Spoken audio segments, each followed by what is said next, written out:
Assalamualaikum warahmatullahi wabarakatuh. Kembali lagi bersama saya Will Alvarez di Ngaji Channel. Apa kabar kalian semua sobat-sobat Ngaji? Mohon maaf sebelumnya ya. Sudah lama kita tidak konten dan sekarang kita akan kembali konten lagi dengan tema dan konsep yang berbeda, yaitu podcast teman-teman ya. Podcast bersama narasumber yang sangat terpercaya tentunya dan nanti akan menceritakan sebuah perjalanan hidupnya yang tentunya sangat horor ya teman-teman. Dan saat lagi alhamdulillah sekarang saya sudah kedatangan narasumber yang mungkin akan menceritakan tentang perjalanan hidupnya yang sangat horor. Dengan Bapak siapa? Perkenalkan, nama saya Aep. Oke Bapak Aep. Bapak Aep tinggal di mana nih Bapak Aep? Di Ciwidey. Di Ciwidey. Sekarang umur berapa tahun nih? Umur 56 tahun. 56 tahun. Dan sekarang kegiatan apa? Kegiatan servis panggilan.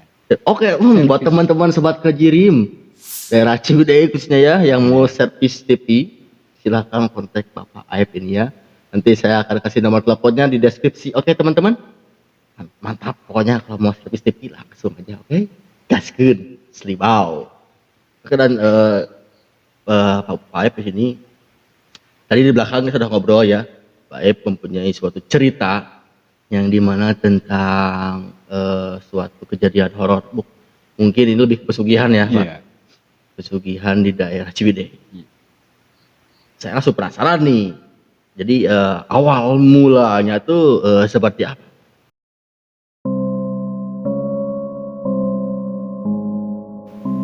Jadi sebelumnya saya ucapkan Assalamualaikum warahmatullahi wabarakatuh. Waalaikumsalam. Pertama, saya nggak ngobrol masalah pesugihan. Ceritanya waktu itu kejadiannya di tahun 1985-an. Waktu itu saya juga masih sekolah di SMA. Kejadiannya cuman mencari kesenangan. Ya. Kita pada waktu itu memang lagi booming bonsai yang dari akar. Nah, Bonsai dari akar. Bonsai dari akar. Lagi boomingnya. Nah, Akar apa aja tuh Pak?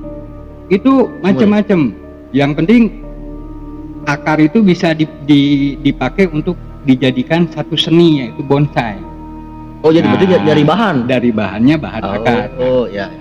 Ceritanya yang ngajak itu kakak saya. Yang pada waktu itu dapat informasi dari paman bahwa di daerah itu namanya daerah Cipanyi, tepatnya di namanya Uru Gede. Lewat lagi Curug Cipanyi ke sana di hutan belantara. Nah, kebetulan pada waktu itu hari Minggu tahun 85, tepatnya tanggal dan bulannya saya udah lupa lagi. Karena udah lama. Nah, ceritanya kita jam 8 pagi persiapan bawa bekal dan lain sebagainya, karena ceritanya mau ke hutan. Bawa bekal dan lain sebagainya. Kita berempat dari Ciwidey menuju ke rumah paman saya yang posisinya pada waktu itu daerah Tenjolaya, daerah Ponderosa. Rumah paman saya. Dari rumah ke paman saya itu kurang lebih, karena dulu nggak ada ojek, kita jalan kaki. Tahun 85 ya? Tahun 85 kita jalan kaki. Kurang lebih dari rumah ke Ponderosa itu sekitar 45 menit. Nah, nyampe ke sana sekitar jam 9 kurang seperempat.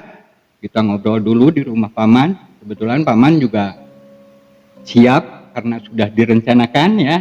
Siap, paman saya itu berdua ikut nyari akar itu ke daerah situ, daerah Uru Gede namanya. Ceritanya jam 10-an kita berangkat. Kurang lebih perjalanan kalau nggak salah sekitar 1-2 jam menuju ke lokasi yang banyak akar yang bagus-bagus gitu, untuk dijadikan seni bonsai itu. Datang sana jam 10, sekitar jam 11, jam 12-an datang ke situ. Siang tuh Pak? Siang. Kita istirahat dulu, kita makan, buka bekal buka dulu sebelum cari bonsai, kita buka dulu bekal. Dan suasananya memang benar-benar hutan belantara, dan di situ ada satu lokasi yang memang betul diceritakan sama paman bahwa itu adalah sebuah lokasi bekas longsoran tanah nih, bukit yang ada longsoran tanah gitu. Kayak tebing-tebing itu. Cuman pada saat itu udah biasa lagi, ada pepohonan lagi gitu. Cuman bekas-bekasnya memang ada. Ya. Kita turun ke sana. Di batin saya pada saat itu ada rasa penasaran. Kok suasananya memang kelihatannya angker. Kemudian di situ ada dua lubang seperti goa. Tapi untuk nanyain ke paman saya pada saat itu, mungkin ada satu perasaan apa ya? Yang dibilang tempat angker kan kita rada ngeri-ngeri juga gitu ya. Iya, betul. Kita pendem perasaan itu. Nah, kemudian setelah dapat akad sekitar jam 3 sore kita merencanakan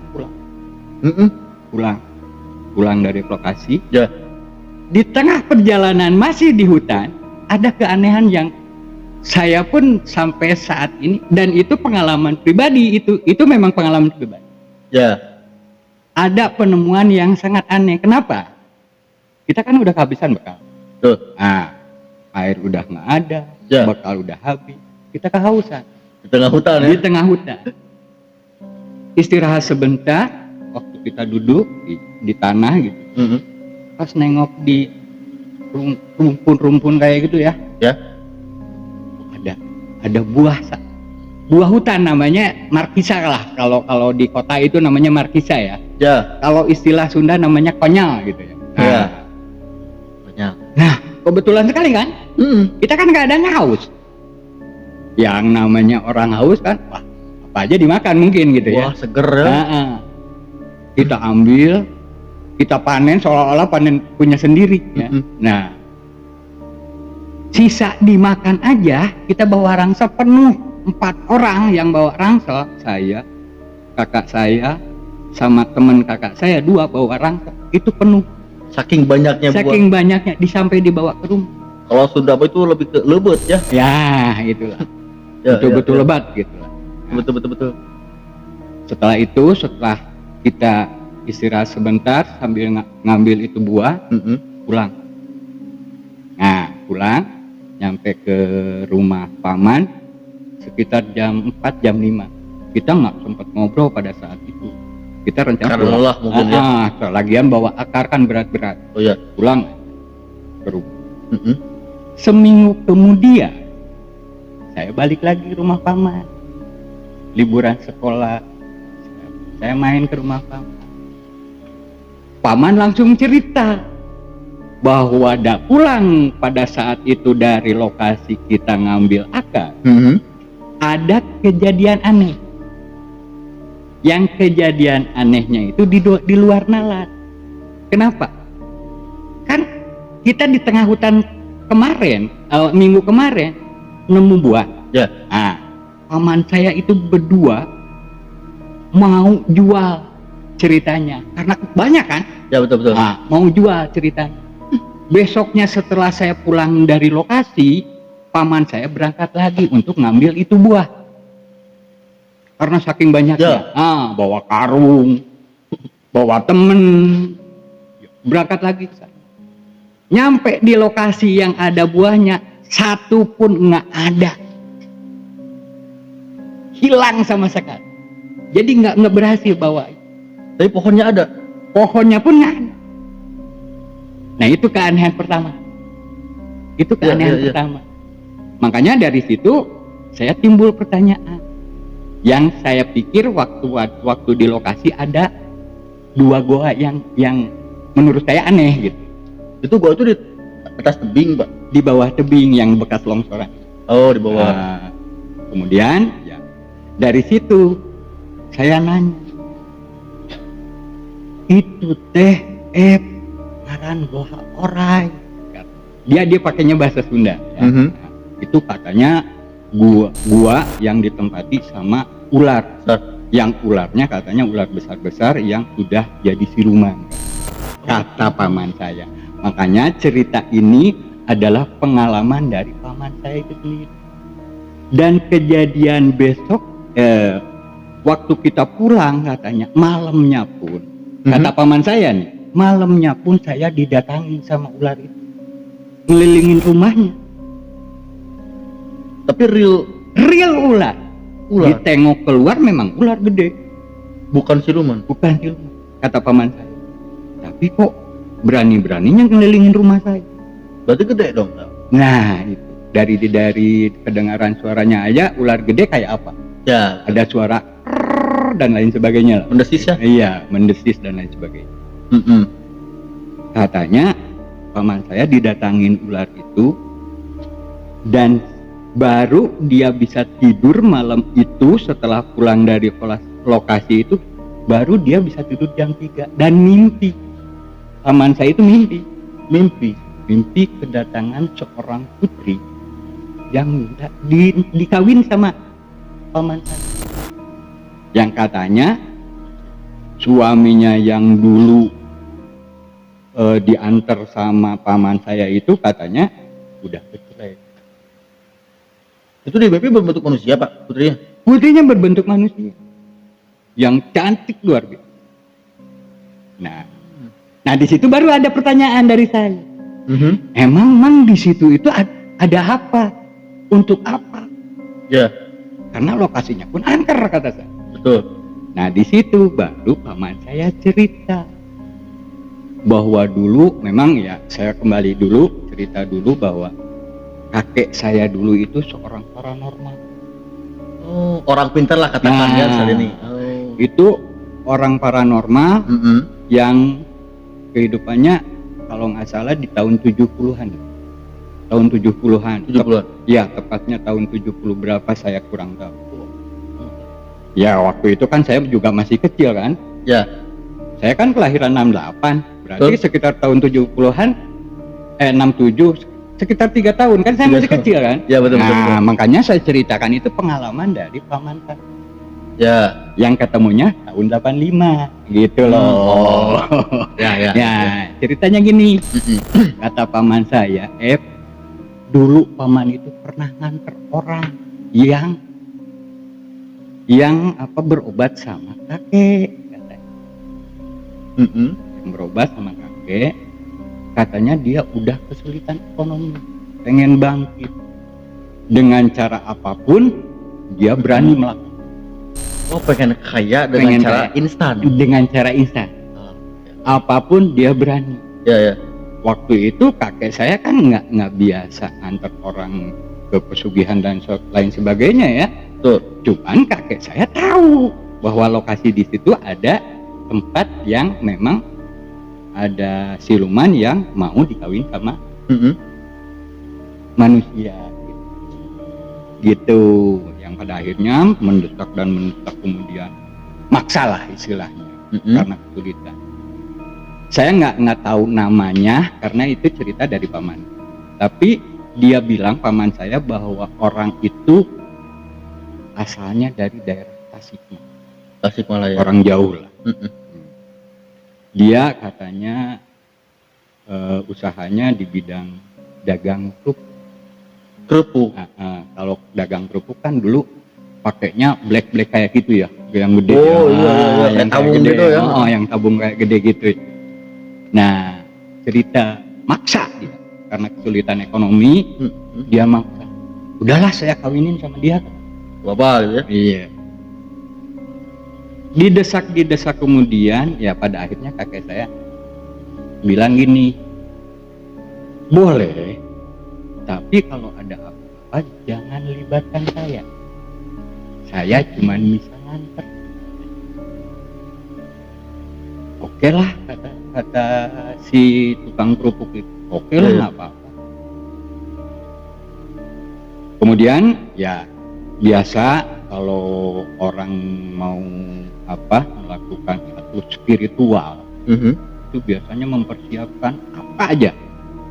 Di situ sajennya aja ya, kayak ayam bakakak kalau bahasa Sunda kan, Ya. ada istilah bakakak lah, kembang 7 rupa lah, Telur, beras, ya. iya, telur ayam lah, apalah saya juga nggak tahu, nggak ngerti juga gitu. Nah, disediakan dari rumah. Nah, setelah siap semuanya, kemudian kakek saya yang diantar sama paman saya yang cerita ini. Oh. Malahan karena dia penakut sama ular, Yeah. si paman saya itu ngajak temennya. Jadi 2 orang dia, paman saya sama teman paman saya. Namanya Mang Nana. Kalau paman saya namanya Mang Jenal.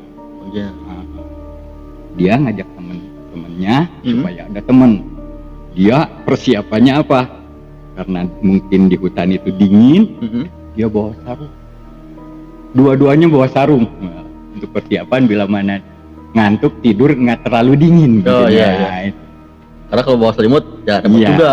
pagi udah persiapan sajen dan lain sebagainya, dupa dan lain sebagainya. Kemudian jam 3 sore Sore berangkat. berempat berarti. Berempat. Ya. Kakek saya, paman saya, teman paman saya, sama orang yang bersangkutan. Tapi mohon maaf, paman bapak masih ada? Udah almarhum. Oh. Kakek pun udah almarhum. Oh iya. Makanya saya di sini bukan berarti mengumbar aib dan lain sebagainya. Mohon maaf. Tapi ini mah merupakan satu pembelajaran. Betul. Bahwa dunia mistis itu, apalagi yang namanya pesugihan, menurut saya pribadi, entah terserah orang memandang dan menilai apa, Ya. menurut saya itu ada. Karena kejadiannya bukan orang lain, Betul. Ya. keluarga saya yang mengantar. Ya. Paman saya kan keluarga saya, kakek pun itu keluarga saya. Betul. Nah, makanya saya berani bercerita ini, walaupun bukan pengalaman pribadi saya. Ya. Karena pada saat itu saya masih kecil kan. Oh iya. Iya. Sedikit Gitu, tahun tadi ya. Baru 3 tahun kan tahu apa gitu. Tahun 70-an. Cuman pada saat itu kan saya sudah berani, saya sudah terbiasa bergelut dengan spiritual ya. Orang spiritual kan karena kakek saya kan orangnya paranormal. Ya, betul betul. Nah, jadi pergulatan spiritual saya itu sejak kecil udah paham lah gitu ya. Terbiasa ya. Udah terbiasa lah gitu. Nah, kemudian pada saat itu Berangkat lah. pagi persiapan, sajen dan lain sebagainya, jam 3 berangkat kalau perjalanan 2 jam, berarti kan sekitar jam 5 nyampe lokasi. Betul, jalan kaki. Jalan kaki kan. Ya. Kalau dulu nggak ada kendaraan ojek dan lain sebagainya lah, motor pun bisa dihitung jari, betul nggak? Ya, ya. Nah, Jalan pun masih setapak ya. jalan pun masih setapak. Jalan kaki nyampe ke situ sekitar jam 5 sebelum maghrib. Persiapkan di depan goa. Amit dan lain sebagainya, tawasul dan lain sebagainya, saya pun nggak tahu. Paman saya sama temennya di belakang. Di belakang kakek dan orang yang bersangkutan. Oh ya. Di belakang. Dianya di depan. Terus kemudian ada dupa dan lain sebagainya lah. Kata paman saya. Nah, ceritanya lama gitu ya, nggak datang. Nah, tapi sekitar jam 9, jam 10 udah mulai suasana berubah. Ya. Kata paman, Makin malam makin mulai. berubah kata paman saya. Dari tadinya sepi ya, ada suara jengkrik dan lain sebagainya, ada suara burung, ada apa, itu udah mulai kedengar. Mulai sensitif ya mungkin. Mulai sensitif. Jam 9, kemudian jam 10 gitu semakin ramai. Tapi keanehannya jam 11 kok sepi. Kembali sepi. Suara hewan nggak ada? Suara hewan nggak ada. Dari jam 11 sampai jam 12 cuman ada kejadian angin besar datang dari gua itu. Dari gua angin itu, besar. Angin besar. Kurang lebih lah sekitar setengah 12-an kata paman saya. Muncul dari gua sebelah kanan katanya. Muncul ular gede. Karena saking takutnya, paman saya sama temennya bawa sarung langsung ditutupin Ya. kepala saking takutnya. Dia langsung kayak orang ketakutan lah gimana. Panik lah yang Nah, punya karena ular besar itu. tapi suasananya pada saat itu kata paman saya itu bulan setengah, jadi agak remang-remang gitu ya. Terang Mm, terang enggak, jadi remang-remang karena bukan bulan purnama tapi setengah bulannya. Bulan kalau istilah Sunda bulan sapotong lah. Ya ya. Kelihatan bener ada ular. Jadi celah-celah Karena kan yang namanya sarung dulu nggak kayak sekarang, jadi jarang lah si itunya tuh bisa kelihatan. Kalau malam kan sedikit bisa transparan juga kan? sedikit Bisa transparan. Kelihatan muncul ular gede, muncul setelah di depan kakek sama si orang itu dia berdiri Kayak kobra gitu berdiri. iya berdiri hampir setengah badan, tingginya ya ngelewatin orang-orang di situ, tinggi berdiri gitu. Nah kan penasaran, Iya. paman saya itu takut tapi penasaran pengen lihat. Yang pada akhirnya sambil ngelihat si ular itu hanya sekejap mata dia apa ya disebutnya, menggoyangkan badan sedikit aja langsung dia berubah. Jadi gini perubahannya, dari pusar ke atas itu manusia, seorang putri yang cantik sama, bener-bener cantik.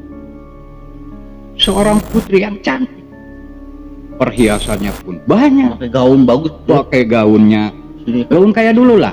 Ya, ada ya. kemben di sini, ada apalah ya. Oh kayak pewayangan gitu ya? Tapi ada mahkotanya. Ya, ya. Kemudian kalungnya aja dari sini sampai ke pusat Emas. semua. Itu kata paman saya ya yang menyaksikan langsung gitu. Makanya ini cerita-cerita dibilang cerita nyata gitu, karena dia yang nganter langsung. Dia lihat kayak gitu, wah dari takut jadi penasaran, karena yang tadinya ular semua kan jadi berubah ya, setengah ular setengah manusia. Yang akhirnya sedikit dibuka gitu. Wah nggak menakutkan katanya, udah dibuka aja. Nah, tapi tetap dia di belakang sambil ini liatin. Baru di situ nanya. Si putri tersebut? Si putri itu nanya. Ngomong. Ya. Ke kakek saya.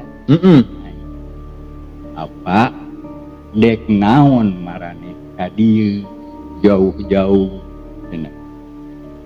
Katanya gitu. Kalau di bahasa Indonesianya, mau apa kalian? Ya. Terus kakek bilang bahwa saya datang ke sini atas nama terwakili dari orang ini. Namanya saya nggak tahu lah. Namanya terus terang saya nggak tahu. Terwakili dari orang ini. Kalau tidak keberatan, mau nggak Nyimas dikawin sama orang ini? Karena orang ini dalam kesulitan ekonomi. Mau, bisa nggak membahagiakan orang ini? Kata kakek saya. Boleh, kata. Cuman kata putri itu, saya juga tidak bisa ambil keputusan sendiri. Saya juga punya orang tua. Kata si putri itu. Ya. Baiklah, kata kakek saya gitu. Kalau gitu, kalau memang Nyimas mau, sok panggil orang. Dipanggil sama si putri. Sama juga. Iya. Keluar. Ama, aya tamu. Anu datang tadi. Anu mika hoyong. Abdi, katanya gitu. Jadi kalau bahasa Indonesianya, Pak, ada tamu yang mau melamar saya, katanya gitu. Berselang beberapa menit, ya kurang lebih 10 menit setelah dia panggil itu orang tuanya, muncul 2 ular dari gua sebelahnya. Kan guanya Iya, dua. iya. Dari gua sebelahnya muncul 2 ular.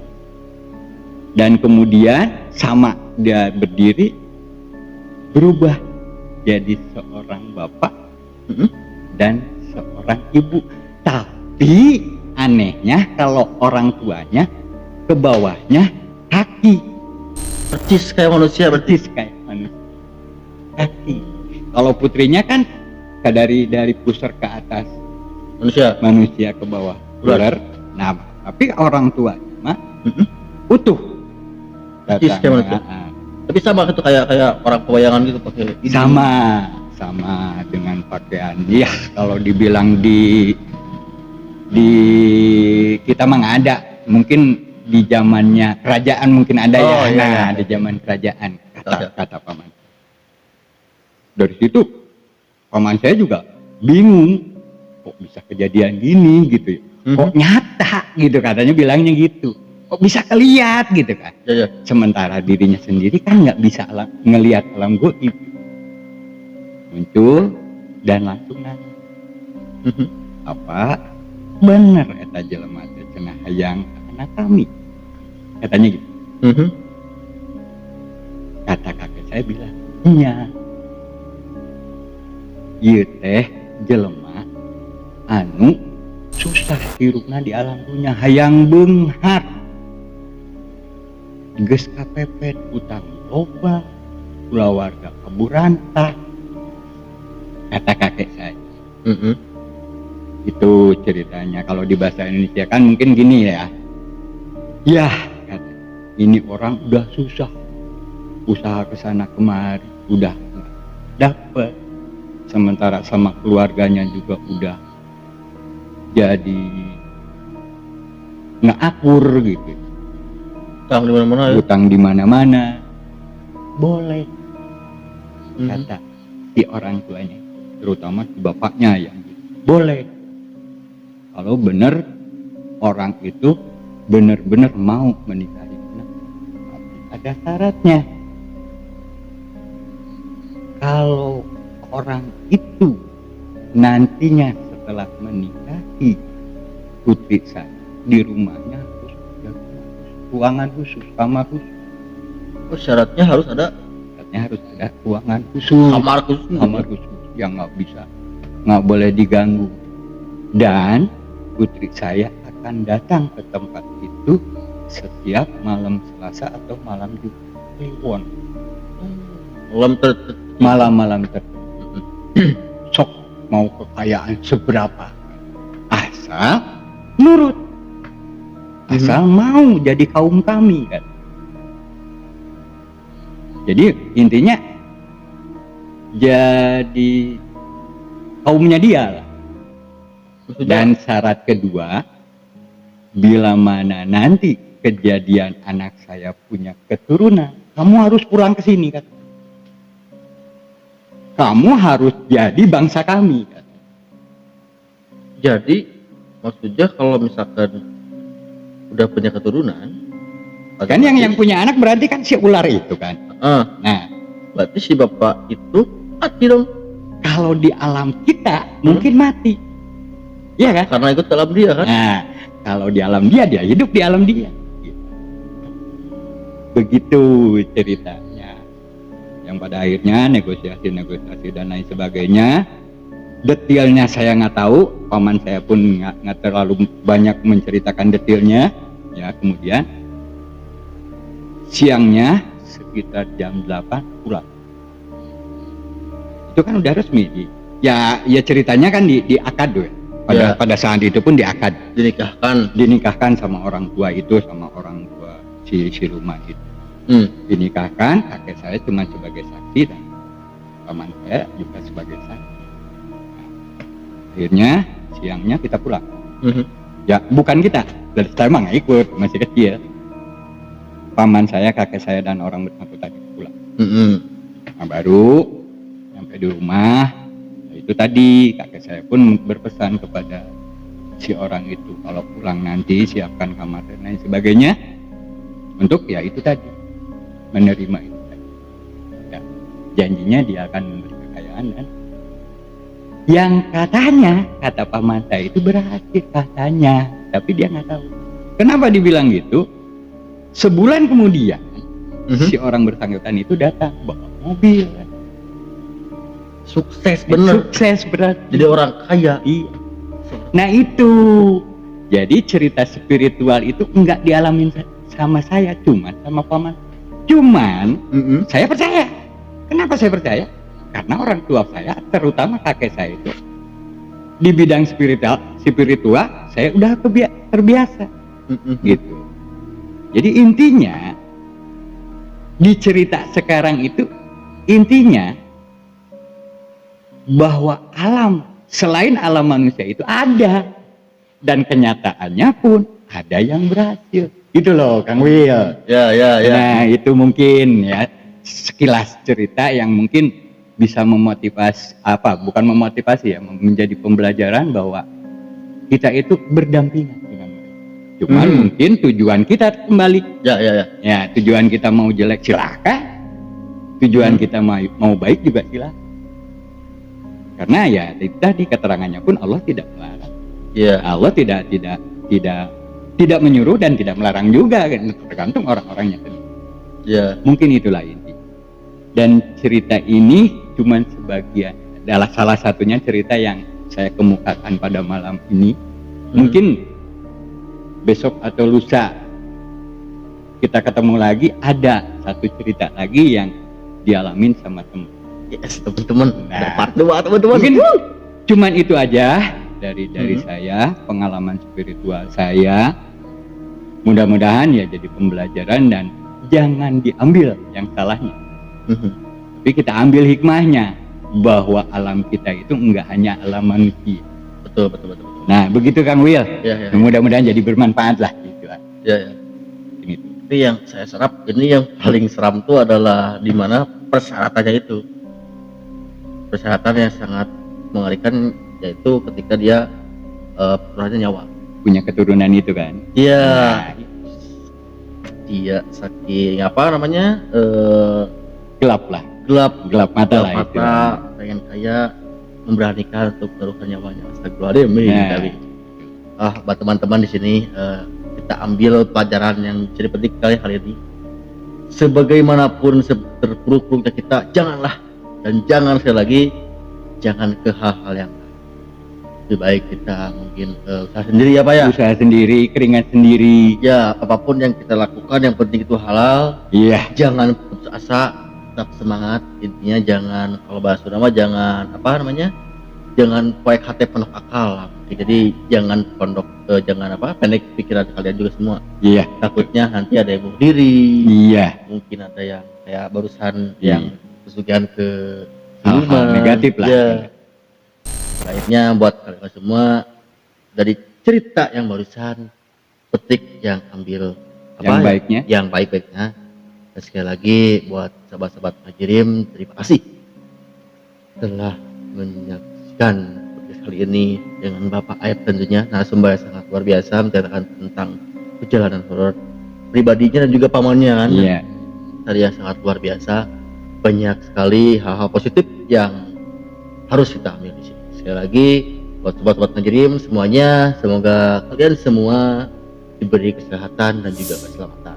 Untuk itu tolong bantu support kita gratis, gak usah bayar, cuman like, comment, and subscribe di sini. Oke, dan jangan lupa aktifkan lonceng notifikasinya. Oke, nice. Terima kasih. Assalamualaikum warahmatullahi wabarakatuh. Salam sejahtera.